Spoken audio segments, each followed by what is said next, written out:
Property Video Solutions training videos for Adobe Premiere Elements. Thanks for watching. I'm Chris England, and I'll be taking you through some of the slightly quicker ways of doing things in Adobe Premiere Elements. If you've had a look through our other films, then you'll know a bit more about the software. If not, please have a look through. The rest of them are in this playlist on YouTube. Now back to the software. So in previous films, we've added video content to our primary storyline, and we've also added an image above and put in a cross dissolve at each end to seamlessly blend the photograph with our footage. Now I want to add a logo over the top so that all the way through my film it's nicely branded. So what you need to do is go back up to your Project Asset tab and find your logo strip. Now, if you want your logo to be clipped, it needs to be a PNG, which means that the background has been removed. If you can't do that, please ask your graphic designer or have a look on YouTube for a tutorial. You'll need Adobe Photoshop or something similar to do that. If your logo has a solid background color and you're happy with that, it will usually have a JPEG or JPG, like this one here, which stands for JPEG, which means that the background hasn't been removed. Okay, so I've got my logo in my Project Assets tab. If you don't have your logo in there because you didn't upload it when you first started your project, that's not a problem. You can just go to the Add Media tab, Files and Folders, and browse to your logo. Okay, so we need to be adding the logo to video 3. So initially we'll need to scroll up and find the video 3 line because the software works top down.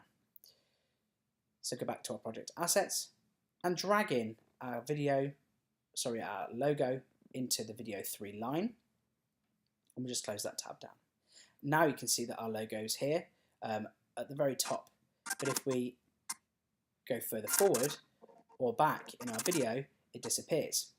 Now because the logo is an image and doesn't have a fixed amount of time that it has to be on the screen, we can highlight the corners and drag it out, and this way as well, right to the end of our film. So now our logo will be all the way through our film, but it's a bit big and it's not where we want it to be. So if we click onto the logo and highlight it light blue and then click on the screen, we'll come up with these dots. We can then scale it down and move it where we want to. So if we wanted to have it in the corner of this film, we can have it here. Or alternatively, we can have it in the corner at the bottom, or wherever you want. So let's, for argument's sake, have it at the top here. I know you can't see the writing on this part of our logo, but it's just for, I might tell you what, we'll move it down. We'll move it down so it's visible. Then it'll be visible all the way through. So now when you start playing your film, your logo will be at the top, and that will be static all the way through your film. So even if you've got some photos in your secondary line, it will still be the first thing in this top-down process, so it will still be all the way through your film. So that's how you add a logo to your timeline in Premiere Elements.